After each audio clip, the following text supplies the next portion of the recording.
Hi, and welcome to the Robust Ramblings podcast. Today, I, Leon Maas, your host, am going to be joined by a specialist in the marketing and branding industry, Jenn Coles, who has more years of experience in this industry than I have been alive.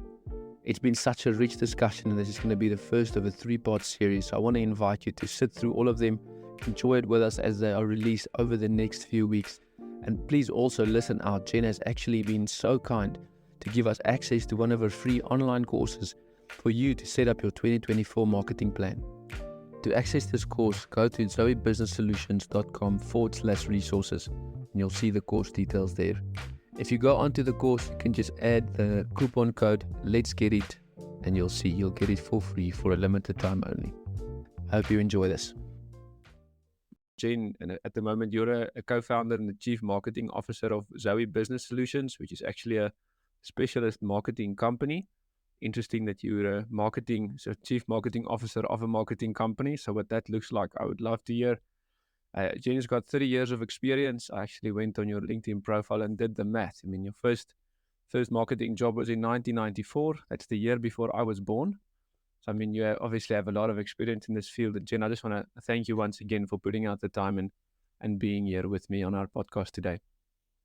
Thanks so much, Gideon. Thanks for having me. Jenn, so I was wondering if we could maybe start by you sharing a bit of your story, where you grew up, how you ended up in the area of expertise that you are in at the moment, and then we can kind of pull things apart from there, if that's okay. Yes, awesome.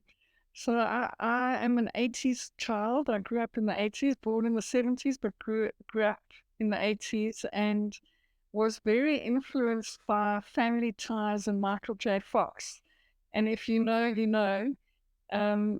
He was always a business guy in his family, and I used to, from a young age, I always wanted my own business. If I needed to sell something to my parents, I would take my briefcase and open it up and point things on a chart to basically get what I wanted from them. But I always had this innate desire to own my own business from a very young age. So that influenced my academic choices. And when I left school, I decided to study a degree in marketing.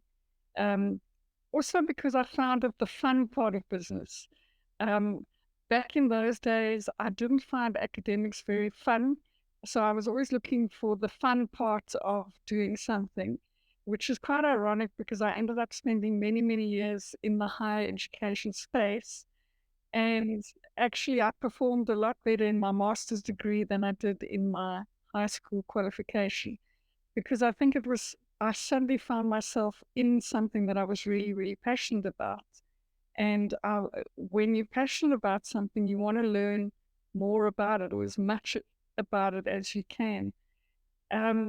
So I started, as you said, in 1994, and ironically, the marketing director at the time, I worked for him as a marketing assistant. Last week, he actually reached out to me on LinkedIn to say hi, and I couldn't believe that he remembered me. And I just said to him, he said, it looks like you're busy with cutting edge stuff. And I said to him, you know what? You were the reason, or you helped to give me so much foundation in marketing way back then in 1994. That's where I cut my teeth. I learned things. And I just love that things can come full circle. And it's a lesson in never burning your bridges, because you never know. And all these relationships, I think, throughout your career, you're building on them. And they're building bridges for you and networks and connections that are so important later down the line. And so I got into kind of the corporate space, working in marketing in the corporate space. Through personal reasons, I had to leave that space as my husband at the time got transferred to Potchefstroom. And so there I got into marketing, but educational institutions. Yeah, I mean, it was sorry to interrupt you. I mean, must have been a privilege, because we know Potchefstroom is the land of milk and honey, right? Exactly. I couldn't speak a word of Afrikaans when I arrived there, but when I left, I could. Um, and so graciously to transition me into that space, I got into the English department, so at least it wasn't too much of a baptism of fire. Um, but that was an incredible journey where I was hired by Prof. Annette Combrink, and I had a journey with her from when she was head of the English department to head of the School of Languages to dean of the Faculty of Arts, and she took me with her. And so each of those spaces, my experience grew, what I needed to do in marketing grew as I had to go from just marketing one department to a whole faculty. And then when she became rector of the university, she couldn't take me with her. But I then moved into another department where I became the head of marketing and finance for the African Center for Disaster Studies. And that opened up a whole other world for me because I realized that marketing can be used for good. And I'd become a little bit jaded in how I saw marketing because I felt that at times it could be unethical. And I was grappling with that part of the marketing side. You know, so many people use black hat kind of strategies, and I felt that there was, at times, there could be a little bit of manipulation, not in my role, but just in general in the marketing industry. And at that time, I was grappling with, is this where I want to be? I feel like I'm supposed to be part of something bigger than myself. There's got to be something more.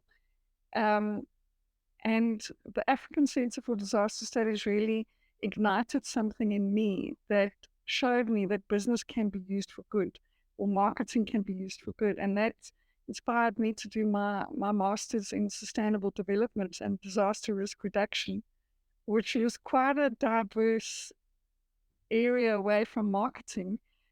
But I believe that nothing is wasted and everything that we do has a purpose and a reason. And so this helped to shape me. And it was the stepping stone to go into my next career, which I worked at a business school for almost 10 years in the marketing, but also lecturing. So it opened up a space for me to lecture in various business subjects, from project management to marketing to disaster risk reduction, all of them building on the experience that I have today. Am I going too long? No. So it's just brilliant. I love the fact that you're going. I just want to ask a quick question. So can you maybe just explain what disaster risk reduction refers to? So I'm not in that environment. I don't know the space. So just for me and for those listening to understand exactly what you're referring to, please. Sure. So disaster risk reduction is something that actually can be used across any platform, and business owners should actually incorporate this as well. It's not just about natural disasters, it's about prevention. It's so much cheaper to put systems in place that prevent a disaster from happening rather than after the disaster happening paying for reconstruction, as well as lost hours, lost manpower, lives lost, whatever it might be. So we specifically looked at reducing risk for the most vulnerable people. And usually the most vulnerable people are the poor and children. And so my master's thesis was on looking at interventions for children in schools that they learn from a very young age how to just think in a risk reduction way instead of rather, so you're not just responding, but you've been putting measures in place that are going to prevent or minimize or mitigate the outcomes. Yeah, that's very interesting. I mean, we've done some work actually in the risk management space ourselves. I actually do know what you're speaking about now that you've defined it. I think it was just the word reduction that threw me off, and I was part of a team that developed a piece of software in the risk management space that we actually won the International Risk Management Association's award for like the best risk management and strategy solution, which was very interesting. It taught me a lot in how to think risk management wise?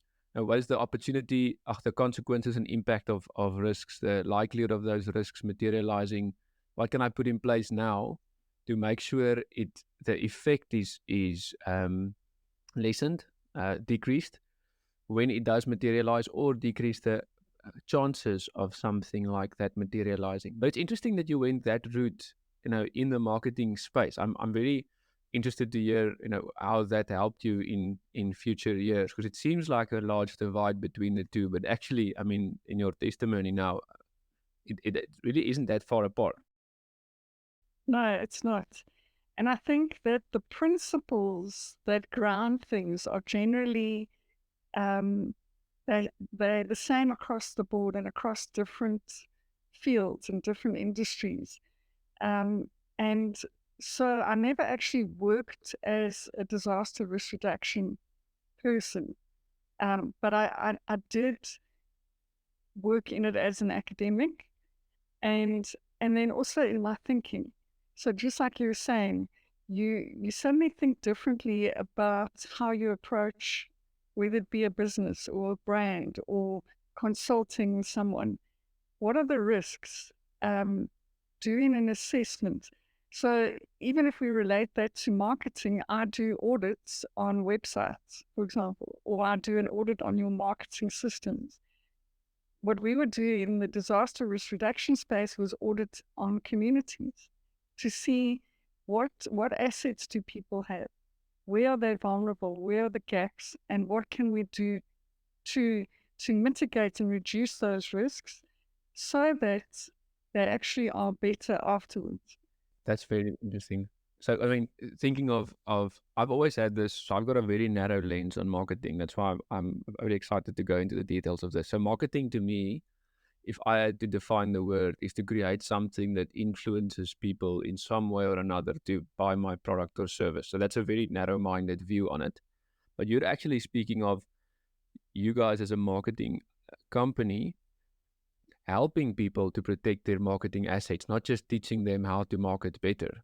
I've never even thought of this as an angle of business. It's actually brilliant. Yes, thanks.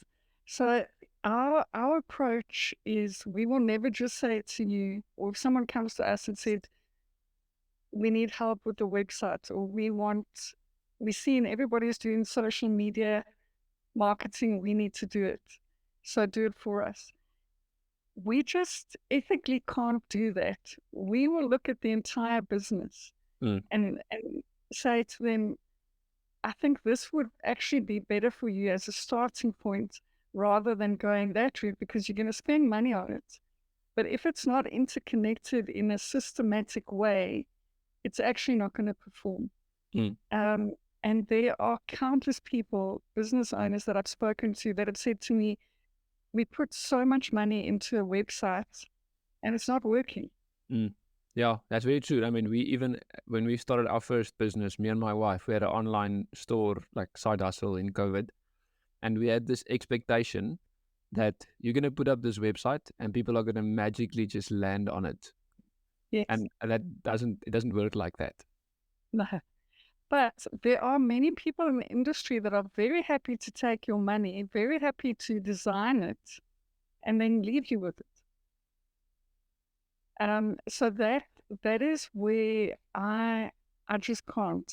With a clear conscience, I cannot accept somebody's money if I'm not helping them to grow their business in an overall sense. So we always look holistically at the business. We don't just see marketing in isolation. And something I learned in my master's is about silos Yeah. and not working in silos, but being holistic. I think that's so important in any environment. Very, very good. Sorry, so I interrupted you. So you were last at the teaching at the business school on marketing as a subject, Yes. right? So, yes, I got a stack of experience with research of marketing, but also growing the business school. So we had some goals. I think at the time there were 3,000 students and we had a project or a campaign to get to 5,000, Sure. from 5,000 to 10,000. Wow. And so all of that experience helped me, but it also at the time, I was head of marketing as well as community engagement. And suddenly I saw this passion because community, that suddenly linked the two of marketing, my marketing degree, and disaster risk reduction was looking at communities. And with community engagement, how can we as a business school invest in communities that's going to make them better and help them? And it sparked something in me. I loved that I got to go in with somebody else's money and just bless communities or help them, whether it be setting up small businesses or helping them with just a basic business plan, or just giving out Christmas gifts to kids, or looking at vegetable gardens and micro businesses. Um, and I felt like I needed to make a difference in the world. I needed to leave the business world and go into the nonprofit space, um, which I ended up doing. Basically, 3 years after I'd kind of come to that realization, I was invited to lead a nonprofit. And strangely enough, I took all my business experience into that nonprofit because I realized that a nonprofit, just because it's a nonprofit, it should be led and run exactly like a business. Um, but I soon realized after a couple of years into the nonprofit space that my passion was still in business. It kept coming back to me. I got frustrated a little bit in the nonprofit space because there's a lot of poverty thinking and scarcity mindsets, and often you have a vision, a great vision, but there isn't the resources for it. And I realized what a pivotal role business can play, either if it's partnering with a nonprofit or providing skills for people, because my passion is to use business as a tool to help people get out of poverty. Yeah, that's very good because at the end of the day, I mean, we've spoken about this briefly before, and I've seen it, and I've recently had a discussion on the podcast with a lady running a business called Woven. So she's also running as a nonprofit, helping prostitutes to get off the street. At the end of the day, you can't just keep giving and expecting something to change. You have to initiate the change. And I can understand why that easily pulls people out of the corporate space into the nonprofit space, because it feels like you'll be able to make a bigger difference. But in your case, as you've mentioned now, the funds were lacking. And in a lot of cases, I think it was you mentioned this to me, the companies providing the funding don't necessarily have the long-term view, right? So, I mean, they've got some marketing angle that they want to play on it, might be, not necessarily everyone. And then they force you to do A, B, or C without the long-term implications being taken into account. Yes, that's exactly in my experience what I saw happening, and we had to mold to a corporate's agenda, which wasn't necessarily best for the community at large. What we also saw was there was a disempowerment instead of an empowerment. So people had their hands out instead of learning how to do something. So I was very passionate about not even taking it to the next level, not even teaching them how to fish, but how to think about fishing and how to then turn their whatever it is that they're working with into a business. And so before I left full-time work in the nonprofit space, that's what I was able to accomplish through it happened quicker than what I expected because of COVID and having to retrench a lot of our staff. We had to turn the schools that we were supporting into Black-owned businesses. And I'd been coaching the staff and the teachers for quite some time before that to prepare them for it. And I'm so proud of what they've done and what they've achieved. And actually, they've grown more than what they could have done underneath the nonprofit sort of structure. And they are thriving. And so what I saw was almost there was like a child-parent relationship initially, and now it's turned into partnerships where we partner with one another. They are seen as an equal entity, and we support them, but in a way that's a partnership relationship. And I've just seen them flourish and take so much ownership and responsibility, whereas previously it was just so easy to phone us if a tap broke or they got broken into. Suddenly the community took ownership and the staff took ownership, and there was empowerment. And I just see that businesses can so beautifully create so much impact if that's what they're thinking of and what's in line with their core values. Um, actually so much more than a non-profit. So, yeah, I mean, that's brilliant because at the end of the day, if you build things around yourself, which you opted not to do, you wouldn't have been able to take anything else on because that thing will keep taking your resources, time, your mind space. And now you've empowered someone else to go and replicate what they've learned, and you've opened up your own capacity to go and do the same thing again, which is, I mean, this is the brilliant model. It's a what do they call it?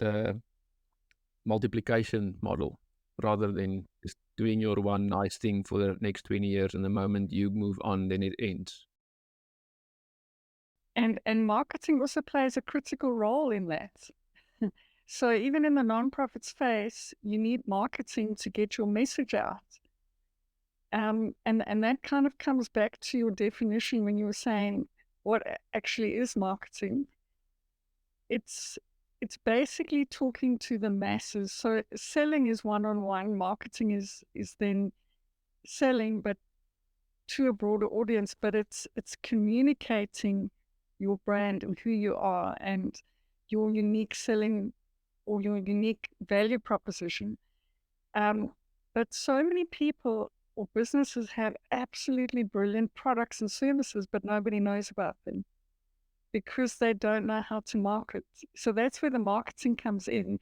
It's telling people, here's someone who's got a solution for you, and they want to bring the solution to you. So it's not about being sleazy and selling.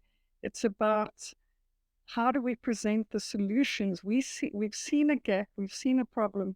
How do we present those solutions to people so that they can hear it and they know that we are the go-to people for that solution that they're looking for to solve their problem, to make their life easier?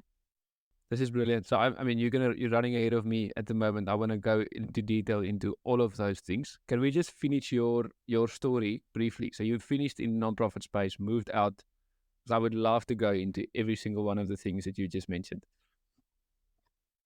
So just to end off, I've just recently I started a business in 2020 in lockdown. Brilliant time to start a business. Yes, Zoe Business Solutions, and that's with two partners, one in South Africa and one in the US. So it's a US-based or registered business. And that just came about from me exploring, during 2019, I was exploring the concept of kingdom-driven entrepreneurs and how that's so much bigger than just being a Christian owner of a business. It's really incorporating kingdom principles into your business. And so I started a deep, intensive research into that, but also studying entrepreneurship and marketing because I'd been out of the space for a while. And when I studied, the internet didn't even exist. I remember in 1994, 95, I was working in the computer industry, and it's sort of, the internet obviously existed before that, but it came into South Africa during that time, and we were all invited into the boardroom. Everyone had computers, and you could go and play on the internet. Oh, wow. So I had learned the principles of marketing, but I didn't know anything about digital marketing. And so I immersed myself in learning about digital marketing from 2019 up until today. I'm always busy with a course or to keep in the cutting edge of what's going on because it's changing so quickly now. Yeah, that's very true. I mean, that's really, really true. Even I grew up with all of the technology, so the technology was something normal to me. But I mean, when I realized I started looking into anything marketing wise, I know I was just out of my depth, right? So, I mean, you mentioned the principles of marketing. So, the basics that most kids in South Africa learn in school are the four P's: so product, place, price, and promotion, right? So, I mean, if we could break those four just down very briefly, and then just we can start expanding on like what is marketing actually, because it's a lot more than just those basic four P's. Even though I do think the basic 4 Ps are a good foundation because it's important. Yeah. So if we start with the first P, obviously you've got to have a sellable product or service. And a mistake that I made, I think, early on, and also what I see a lot of people making, is you're kind of passionate about something, so you want to create this product, and there's actually no demand for it.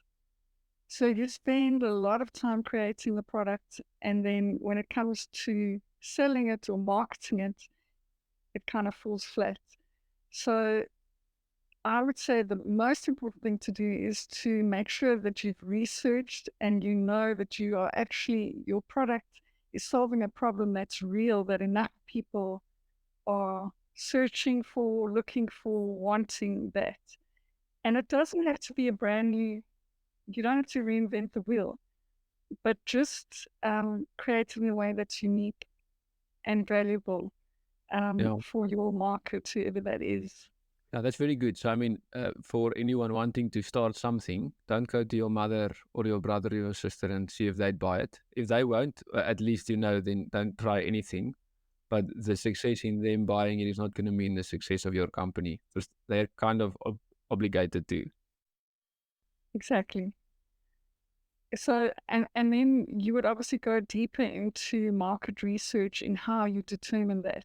And that's a whole other bunny trail. So we'll keep to the basics for now. Then obviously pricing. So there are various pricing strategies, but you need to determine, firstly, where do you want to position yourself in the market? Are you a low cost? Do you want to sell high volume at low cost? Or are you do you have a more kind of exclusive product that's high ticket and you're going to sell less, but you're going to put more into it? So where do you want to be? What do you want to be known for?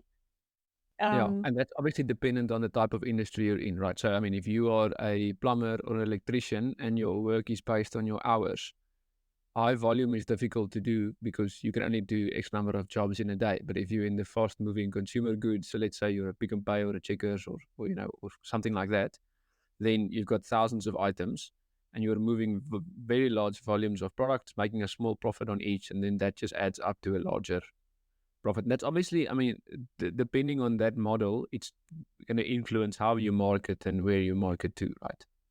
exactly, yes.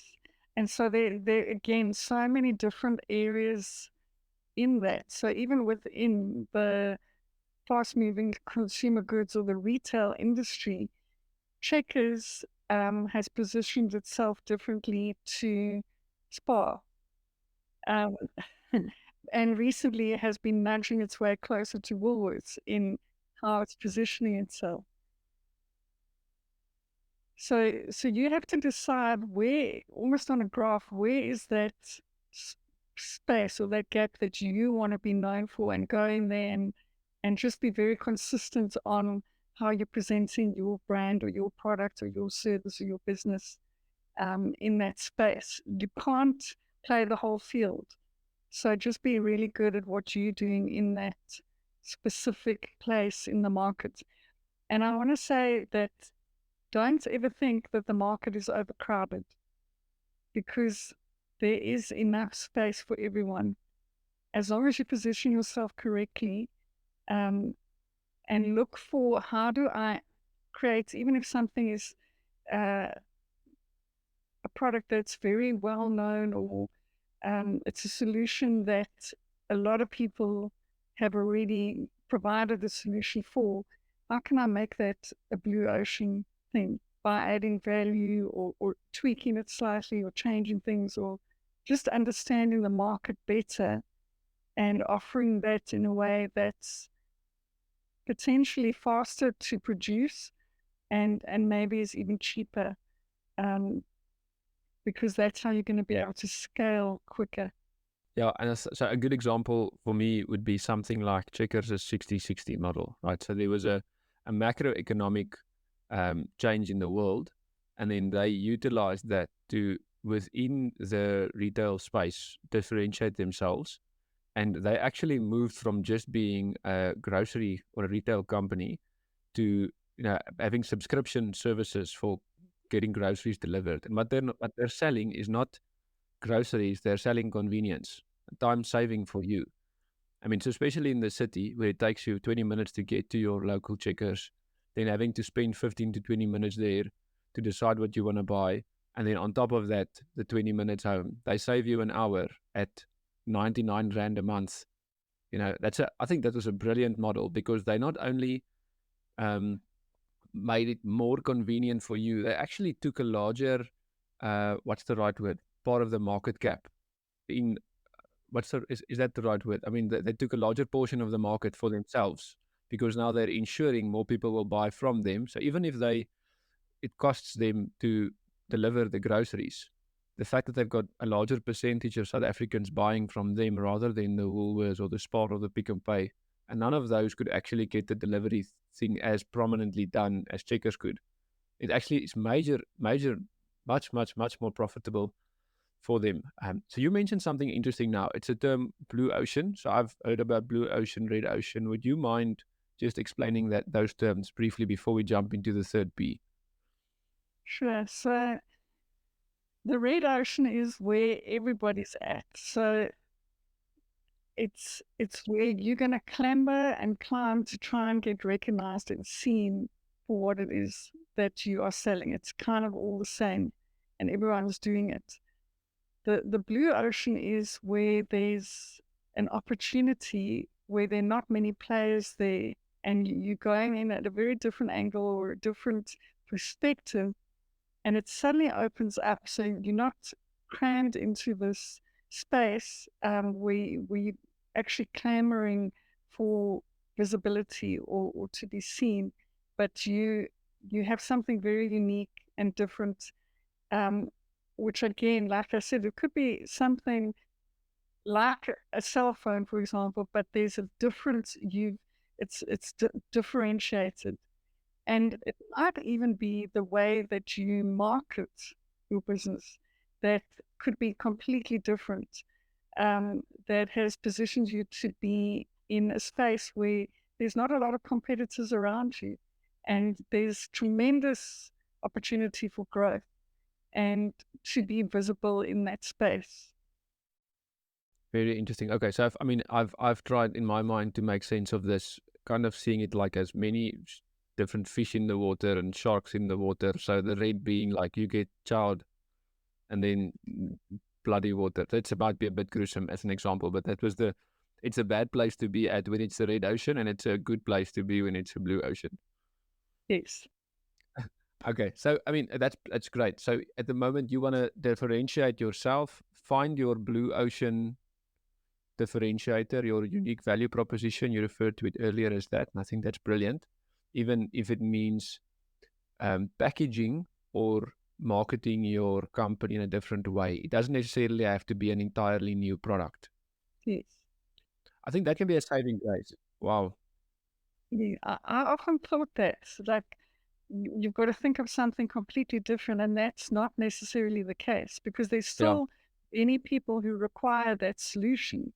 So it comes back to your marketing. How do you position yourself differently to all the other competitors? Sure. I had an interesting example once. We did a case study on Boeing, the airline manufacturing company, and they have this team internally that they refer to as their moonshine team. So the idea is that this team works solely on creating new innovations, on making the manufacturing process quicker and smarter and more effective. And they have no rules that they have to follow. They can try anything, and even if they fail, they've learned something. And they've got quite some interesting things. Like, so there's a tractor type thing that you have on farms to pick up hay bales, And one of the guys pitched up one day with this thing at the manufacturing facility, and they started using this to install the seats on the aeroplane, because the seats are assembled prior to being put onto the aeroplane, and then it's put into the aeroplane, which is just a difficult, lengthy manual process. And this guy sped up this process, magnitudes, just by using a piece of technology in a different way. And that's something that, I myself, I struggle to see different applications with the same thing. So that's something that you guys as experts in this field can help people see, because you've learned the skill to do this. I love that. And I think it's so important to operate in business with that kind of creativity and Yeah. to allow yourself space to think. I mean, not everyone can have a team doing that, but how awesome to look at what is working in other industries, and often that's the key to something really successful that's going to differentiate you. Take something exactly like that from a different industry that's working for them and put it in yours that other people are not doing. And if you can speed up the delivery time, or the time from start to finish, or from I don't have a solution to I do have a solution, people will pay. Then your price doesn't become so relevant. People will pay for that solution because it's quicker. And you've shortened that time span to get to the outcome or the transformation that they're looking for. Yeah, there's a concept. I was working through some strategy management content this morning for our own business, and one of the topics that the guy speaking brought up was the willingness to pay. And the willingness to pay for a customer, if I had to like define that, is what's the maximum amount of money that I would pay for this thing, that if it was 1 cent more, I won't even bother. And you can have that as a small thing, like a cup of coffee. Like in my frame of reference, a haircut should never be more than $100. But I know most men think like that. I know it's not always possible, but I feel I have to begrudgingly pay more than that because I don't necessarily see the value. But for other types of customers, they would be willing to pay even more, right? So if you can increase the willingness to pay either through adding experience or a network effect on something, or even salon products, right? So a good example the guy used was, if you had to choose between two different espresso machines, and the one gave you capsules with and the other one didn't, it would increase your willingness to pay if you buy the one with the capsules, because there's an extra value add. And I think that's something good to think about when pricing your product, is the differentiating factor. How much does that increase the willingness to pay, especially if you're in an exclusive environment, um, and where there are many competitors. The Checkers example, the willingness to pay went up. Like, I would support Checkers a 60/60 model, because they're going to save me a much more than an hour a month. And if I say 1 hour for me is worth $100, I gladly pay that and the premium on their groceries compared to whatever place you're referring to. Exactly. Gideon, you've nailed that perfectly, actually, for the P price. That's exactly it. And obviously, if you are selling a fast-moving consumer goods, then pricing is a key Yeah. component. But there are many different promotions that you can have that will also differentiate you. I'm sure you've seen toilet paper and long life milk are always competing on price. And consumers know, this week I'm going to go to Woolworths and I'll get it on special, and next week I'll go to Discount and I'll get it. 100%. That is so spot on, Jenn. So, I mean, we only buy toilet paper at Clicks because we know it's the biggest special, right? We have a very good idea of what milk should cost. The same with oats or whatever other thing. So we've got a list on our cell phones, me and my wife, and we know if it's less than this, then we buy one or two or three to have it up until the time where it's going to be on special again. So that's so true. We've earmarked certain companies for these specific promotions. That's a very good point. What saddens me a little bit, though, is that I'm seeing the quality of the toilet paper going down. I don't know if you've experienced that. Yeah, I've seen that. Yeah. And a number of other things as well. And that frustrates me a little bit, because I feel like companies are cutting. You're still kind of paying the same price, but they're cutting things out or ingredients or quality Yeah, things to save themselves. But at the end of the day, the consumer is actually suffering because they want to obviously keep their profit margins the same or similar. But we end up with a little bit of a bad taste in our mouth because we're a bit frustrated. Like, why is this quality going down? I'm paying double ply toilet paper and it feels like one ply, you know? that's very, very interesting. So, I mean, the other concept, this thing I was working through this morning, yeah, so there was the willingness to buy, and then there's the willingness to sell. So, what's the maximum a company is willing to sell something at, and the gap between the two will be your profit margin. And anything below the willingness to buy and the actual price will be your customer satisfaction. So, if I can get something great at a cheaper price than I was willing to pay, I'm satisfied. But companies don't necessarily drop their willingness to sell price. They drop ingredients and as quality measures. They decrease the standards to come in at the same price to make sure they make the most profit. And this is something in the marketing space, that I've heard things about a lot. So if you have, let's say, mouth to mouth marketing, right? It's very organic. For every good product, one person will maybe tell like 3 or 4 people. I don't know what the exact statistic is, but if something is bad, the negative knock-on effect of that is much more. Like we are very much like a lot more outspoken on bad experiences.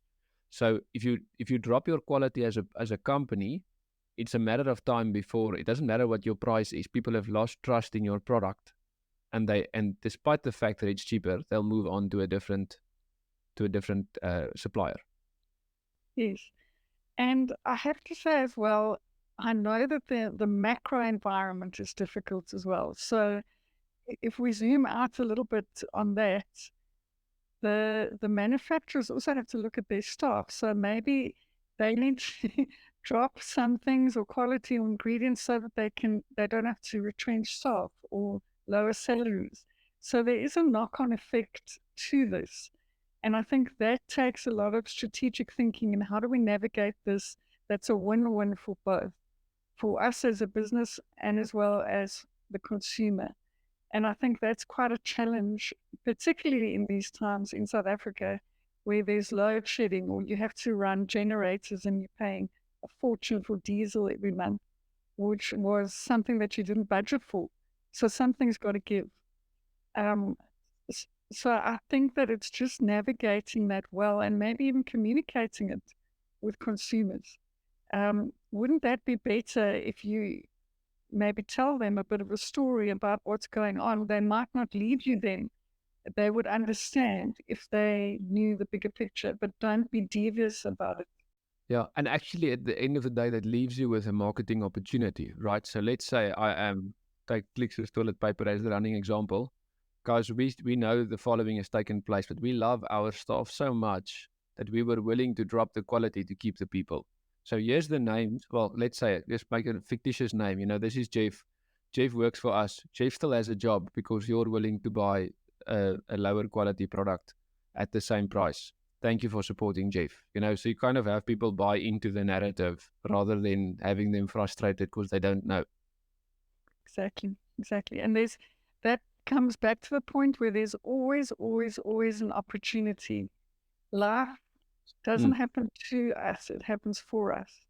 And so even in whatever economy we might find ourselves in, whatever world events are happening, there's always an opportunity for good and to turn it around and also to use it for your marketing. That's good. I love your narrative. I've been learning, going through some life coaching, and one of the main things that I've been learning about is your lens at which you look at life through. And you've got a beautiful way of looking at life as opportunities, and then you see the opportunities. Where if you look at life through a negative lens or whatever the case may be, I don't know, you're a failure, you don't have anything going for you, then you're going to see those opportunities. And it's an encouraging thing that I would actually want to encourage any business owner to look at. Me and my wife have done this. We're like, yeah, it's not a name it and claim it thing. It's just let's change our narrative to see the positive rather than the negative. And we were like, let's have the narrative of things will work out for us. And I mean, then you see small things like a parking spot close to a front door of a shopping center opening up, and you see it as an opportunity, not just as, oh yeah, today I was just lucky, but normally it's an issue, And you see those kind of things happening more and more. Or I almost bumped my car, but I didn't. Sure, I'm so glad everything always works out for us. Or I bumped the car. It could have been a lot worse. Nobody got hurt. I'm so glad everything still always works out for us. I love that. I think it was Dr. Phil who years ago said, what you look for, you will find. And that's so true. That's the lens. But also, something happens when you have a heart of gratitude. Then those things just seem to pop up. You find that parking spot right in front, or you have a bump, but it's not that bad. And I think it's so important for us to steward our mindsets, because they are going to be the source of what we produce, the fruit in our businesses and in our companies. That's brilliant. Very, very good. Our friends, this marks the end of our first session. The next session will be released subsequently next week. And I want to invite you to please check out the Zoe Business Solutions website online and on LinkedIn. We're going to be sharing the details on doing that online course I shared about in the beginning of the podcast on our LinkedIn page as well as on our Instagram. So please check it out and go and grab your free 2024 marketing plan workshop session with Jenn at zoebusinesssolutions.com/resources. And remember, we've got a special coupon code. Just type in "Let's Get It" without spaces and you'll be able to access it for free for a limited time only. I just want to say thanks to everyone for listening. And I just want to encourage everyone just to subscribe. Go to our social media pages, Instagram, LinkedIn. And if you guys are keen on booking a call with us to do a session with us and just have good chats, book a call on our Linktree link, and see you guys in the next one. Thanks.